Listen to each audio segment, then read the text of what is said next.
Una mujer está sentada sobre un cartón, en mitad de una plaza de París. Tiene los brazos cruzados, las rodillas separadas y un vestido azul remendado que llega hasta el suelo. No grita su mercancía, no llama al cliente, no parece esperar a nadie. Mira al frente, serena, mientras a su alrededor explota un mercado entero.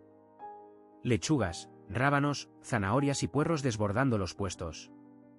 Una niña vendiendo limones. Dos perros jugando entre las faldas de las vendedoras.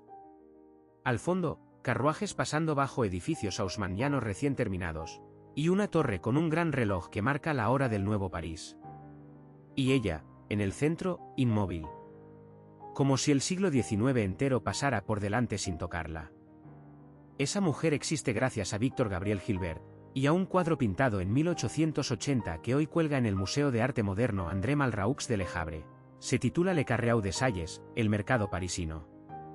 Para entenderlo de verdad hay que viajar a una ciudad que acababa de salvarse de sí misma por los pelos. París, 1880. La ciudad lleva apenas 9 años recuperándose de su peor década. La guerra contra Prusia ha terminado en humillación. Napoleón III ha abdicado. El ejército alemán ha desfilado por los Campos Elíseos. Y, lo más doloroso, los propios parisinos se han matado entre ellos durante la Comuna de 1871, en una semana sangrienta que dejó miles de cadáveres y un trauma que tardaría décadas en cicatrizar. La Tercera República, joven y nerviosa, necesita reinventar la imagen de Francia. Necesita demostrar al mundo, y a sí misma, que París ha vuelto. Que es una ciudad ordenada, sana, moderna y en paz consigo misma. En 1880, justo el año del cuadro de Gilbert, el gobierno está debatiendo la amnistía a los antiguos comuneros. La pregunta que ronda los periódicos es brutal. ¿Puede la burguesía volver a confiar en el obrero parisino? ¿En aquel mismo obrero que hace 9 años levantaba barricadas? En medio de ese debate hay un lugar que se ha convertido en símbolo de la nueva Francia. Un lugar donde el campesino, el burgués, la florista y el carnicero se cruzan cada amanecer sin matarse. Les Halles Centrales, el gran mercado del centro de París. Diseñadas por el arquitecto Víctor Baltard entre 1854 y 1874, las Halles eran una proeza de hierro, cristal y ladrillo. 12 pabellones interconectados que sustituyeron al viejo Marché des Innocents, levantado, conviene recordarlo, sobre el cementerio más insalubre del París del siglo XVIII. El proyecto fue tan ambicioso que el escritor Émile Zola lo bautizó como el vientre de París, y le dedicó una novela entera, publicada en 1873, titulada precisamente así, Le ventre de París. En sus páginas, Zola describe los olores, los sonidos y la coreografía del mercado con un detalle casi científico. Las coles brillando bajo la luz del gas. El pescado helado. Las verduleras gritando. La sangre seca de las carnicerías. París comiendo, respirando, latiendo. Gilbert leyó esa novela, y la admiró profundamente. Tanto, que decidió convertirse en su equivalente pictórico. Víctor Gabriel Gilbert nace en París el 13 de febrero de 1847. Es hijo del pueblo. No del París elegante de los bulevares, sino del París que madruga, que carga sacos, que pasa frío. Desde muy joven tiene que trabajar. No hay dinero para una formación académica clásica, así que entra como aprendiz en el taller de un pintor decorativo. De día, gana el jornal. De noche, asiste a las clases de la École de la Ville de París bajo la tutela de Pierre Levasseur. El resto se lo enseña a sí mismo. Su primer salón llega en 1873. Tiene 26 años y aún no ha encontrado su tema. Pero lo encuentra pronto. Su tema son Les Halles. Empieza a frecuentar el mercado de madrugada, libreta en mano. Dibuja a las verduleras, a los pescadores, a los descargadores de carne. Observa cómo la luz del amanecer se filtra entre los pabellones de Baltard. Apunta los gestos, las ropas, las cestas, las posturas. En 1880 llega su consagración. Presenta en el salón un cuadro del mercado del pescado titulado Un coin de la Halle aux Poissons. El Estado francés lo compra. La crítica le concede una medalla de segunda clase. Y en ese mismo año, mientras todo París habla de él, Gilbert termina otro lienzo, más pequeño y más íntimo. que es el que hoy nos ocupa, Le Carreau de Salles. A partir de ahí su carrera no para. En 1889, medalla de plata en la Exposición Universal de París. En 1897, la Legión de Honor. En 1926, ya con casi 80 años, recibe el premio Léon Bonnat. Sigue presentando obra en el Salón hasta el mismo año de su muerte, en 1935. Está enterrado en el cementerio de Montmartre, a pocos pasos del barrio donde tantos de sus modelos habían trabajado, vendido y muerto.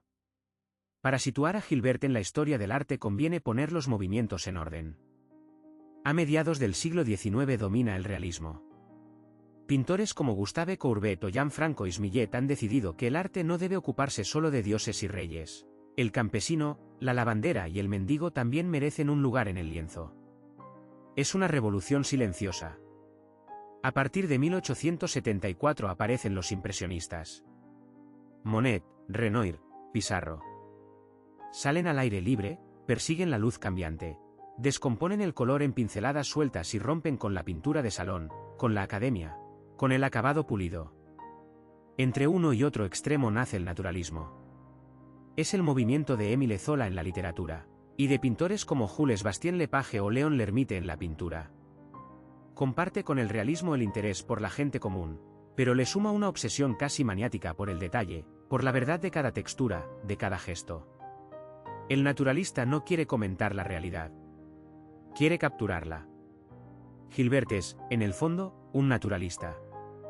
Pero un naturalista educado en la disciplina académica. Mantiene la pincelada firme, la composición ordenada y el dibujo riguroso. Al mismo tiempo, observa lo que están haciendo los impresionistas y toma de ellos lo que les sirve. Aclara su paleta. Suelta la mano en los fondos. Acepta que la luz del sol, filtrada entre los árboles, se merece pinceladas más libres. Esta combinación, rigor académico y luz moderna, es lo que hace su obra inconfundible. Y, paradójicamente, lo que hará que la historia del arte oficial lo aparte. Cuando el siglo XX escriba su gran relato, el de la marcha imparable hacia la vanguardia, no sabrá muy bien dónde colocar a un pintor que era a la vez tradición y modernidad. Volvamos al cuadro. Mide 53,7 por 73,7 centímetros. Es un formato horizontal modesto si lo comparamos con las telas monumentales del salón, pero suficiente para contener una ciudad entera. Gilbert organiza la escena en diagonal. Las hileras de puestos guían la mirada desde la campesina sentada en primer plano hasta el fondo, donde la torre del reloj y los edificios haussmannianos cierran la composición. El primer plano está pintado con una pincelada apretada, casi miniaturista. Se distingue cada hoja de lechuga, cada zanahoria, el remiendo del vestido azul, el tejido del cesto de mimbre. A medida que la mirada se aleja, Gilbert relaja la mano. Los peatones del fondo se resuelven con manchas amplias. Los carruajes son apenas siluetas. La fachada del edificio se difumina en una bruma cálida. Esa graduación entre nitidez y atmósfera es lo que da al cuadro su sensación de profundidad inmensa. El otro acierto es el contraste térmico. Los productos del mercado son cálidos.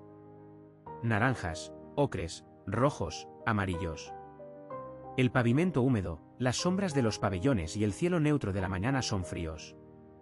Azulados, grises, violetas suaves.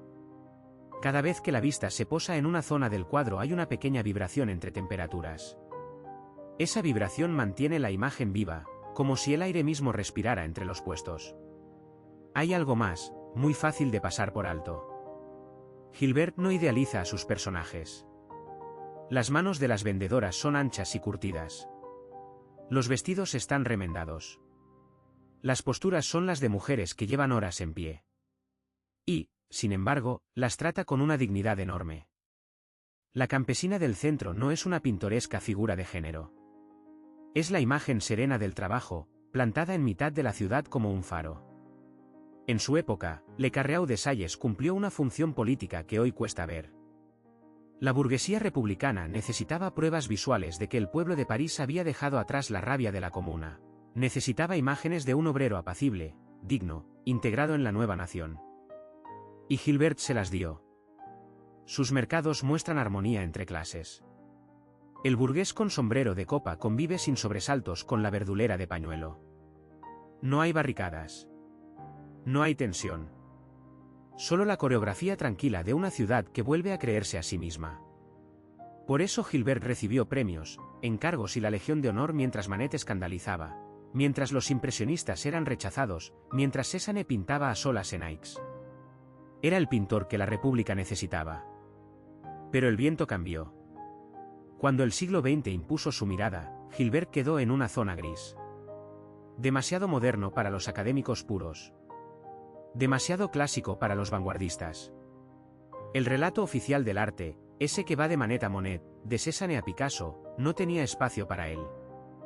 Y así, el maestro de Les Halles, como lo llamaron en vida, se hundió en un olvido relativo del que solo empezó a salir hace unas décadas, cuando los coleccionistas, sobre todo norteamericanos, redescubrieron la finura de su pincel. Hoy una sola de sus telas de Les Halles puede superar fácilmente los 100.000 euros en subasta. Algunas han alcanzado los 430.000. Cuando se mira ahora Le Carreau de Salles conviene recordar todo esto. No es solo un cuadro hermoso de un mercado parisino. Es un documento de un instante muy preciso de la historia, un manifiesto político disfrazado de escena cotidiana y la huella técnica de un pintor humilde que se enseñó a sí mismo a mirar. Y, en el centro de todo, esa mujer sentada que cruza los brazos y aguanta. ¿Cómo aguantaron Les Halles? ¿Cómo aguantó París? ¿Cómo aguantó el siglo entero que pasó por delante de ella?